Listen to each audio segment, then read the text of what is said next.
Miss হবে না আপনার পছন্দের টিভি শো। দেখুন জি5 অ্যাপে একদম ফ্রি। কাল রাত থেকে তো তোমাকে আমি কমবার ট্রাই করিনি ফোনে, আমার ফোনটা রিসিভ করছিলে না কেন?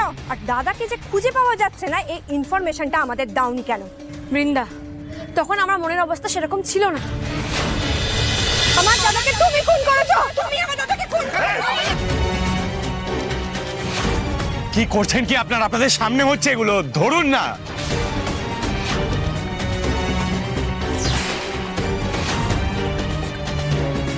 আপনারা কারা? আমরা এখানে বেড়াতে এসেছি। হ্যাঁ, আমরা তো ছোট কাকি, আমাদের এখানে এসেই পরিচয় হয়েছে আর কি। তাহলে চুপ করে থাকুন, আপনারা কিছুই জানেন না। না না না, ওনারা সবটাই জানেন। আমি ওনাদেরকে সঙ্গে নিয়েই চন্দ্রাশিস বাবুকে খুঁজছিলাম।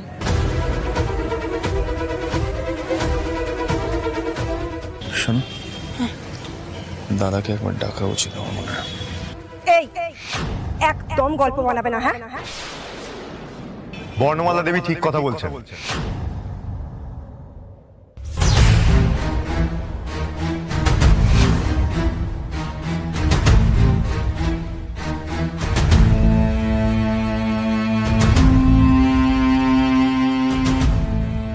কি অনি, তুমি এখানে? আর ওনারা সবাই? কি হলো তো ভাগ্নি? আমি বারবার বলছিলাম এই অনিকেতের সঙ্গে বর্ণমালাকে আমি ঘনিষ্ঠ অবস্থায় দেখেছি। তোমরা তো আমার কথা বিশ্বাসই করছিলে না। এবার দেখলে তো নিজের চোখে, যেখানেই বর্ণমালা সেখানেই এগিয়ে উপস্থিত হচ্ছে কি করে। আমি বলছি অনিকেতই ওর প্রেমী।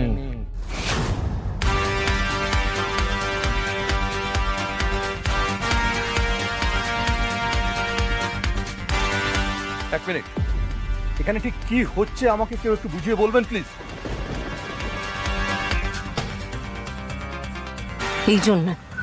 এই জন্যই শ্যামলীকে আমার পছন্দ নয়। যখন যেখানে থাকবে ঝামেলা বাঁধাবে।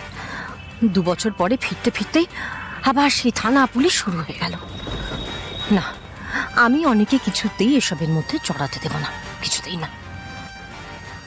কি হলো অনি, তুমি এখানে কেন বললে না তো?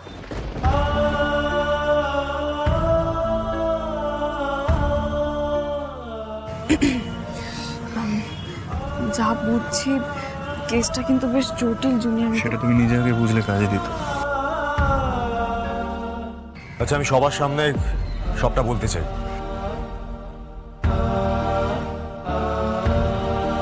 দেখুন, চন্দ্রাশিস বাবুর বিজনেস অ্যাপটা ক্র্যাশ করে যায়, তাই উনি আমাকে ডেকে পাঠান যাতে আমি ওনার অ্যাপটাকে ঠিক করে দিই। উপায় যখন নেই, তুমি ড্রাইভ করে এখানে চলে এসো, আমি তোমার লোকেশন পাঠিয়ে দিচ্ছি। অ্যাপটা ইনিশিয়ালি ঠিক করে দেওয়ার পর আমি যখন ওনাকে জানাই যে এটা কিন্তু আমি টেম্পোরারি বেসিসে ঠিক করেছি, পার্মানেন্টলি এটাকে এখন ঠিক করা যাবে না, তখন উনি আমাকে রিকোয়েস্ট করেন যে আমি এই রিসর্টে যেন থেকে যাই।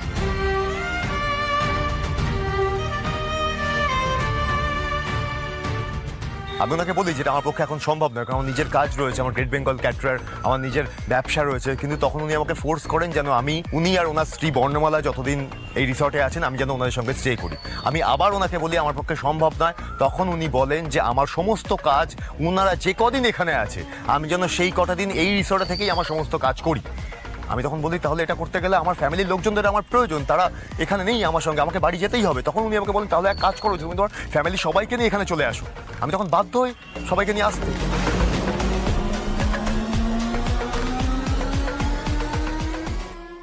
হ্যাঁ, আমরা তো সন্ধ্যের আগে অবধি এখানেই কাজ করছিলাম।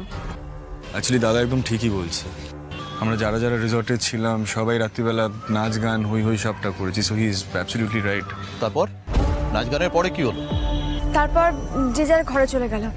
চন্দ্রশেখর বাবু নিজে আমাকে নিয়ে ঘরে চলে গেছিলেন। তারপর আমি শাড়ি পাল্টাচ্ছিলাম, তখন দরজা ধাক্কানোর আওয়াজ শুনলাম। চন্দ্রশেখর বাবু নিজে দরজাটা খুললেন, আমি আওয়াজ পেলাম। তারপর দেখলাম উনি নেই। আমি ভাবলাম হয়তো কোনো দরকারে গেছেন। অনেকক্ষণ অপেক্ষা করলাম, যখন ওন ফিরছেন না তখন আমি বাইরে বেরিয়ে খুঁজতে শুরু করলাম। রিসোর্টে যারা ছিলেন সবাইকে খবর দিলাম। সকাল পর্যন্ত আমরা সবাই খুঁজেছি, এই সবেমাত্র ওরা ঘরে গেছিল, কিন্তু আমার মন সায় দিচ্ছিল না বলে আমি আবার খুঁজতে বেরিয়েছিলাম। আর ঠিক তখনই তোমরা মানে আপনারা সবাই এলেন।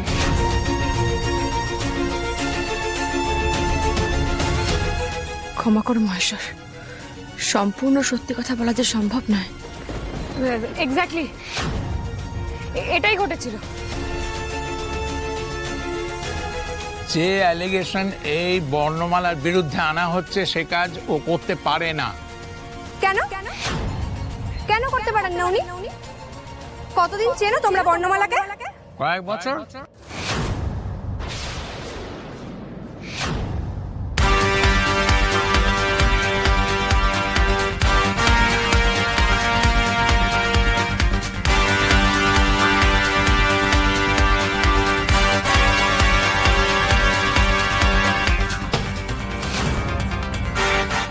আপনারা বর্ণমালাকে কয়েক বছর চেনেন? মানেটা কি?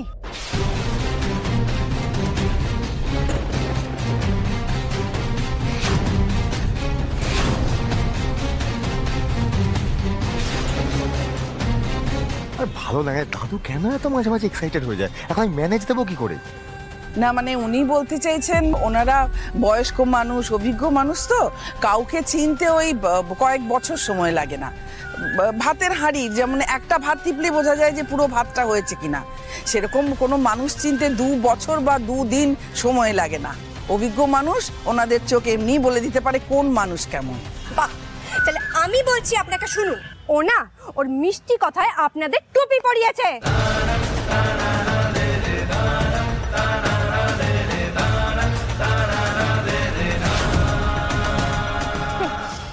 এতক্ষণ ধরে তো অনেক গল্প শোনালে, এবার বলো তো কাল রাত থেকে তো তোমাকে আমি কমবার ট্রাই করিনি ফোনে, আমার ফোনটা রিসিভ করছিল না কেন? আর দাদাকে যে খুঁজে পাওয়া যাচ্ছে না এই ইনফরমেশনটা আমাদের দাওনি কেন?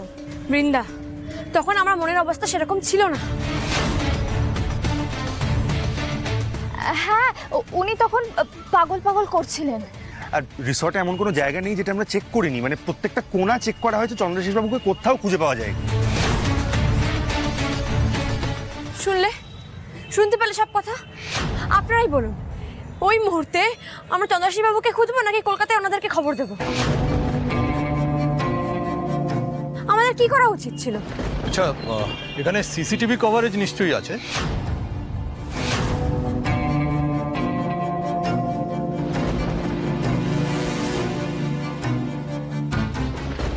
জি5 ডাউনলোড করুন আর সব এপিসোড দেখুন একদম ফ্রি।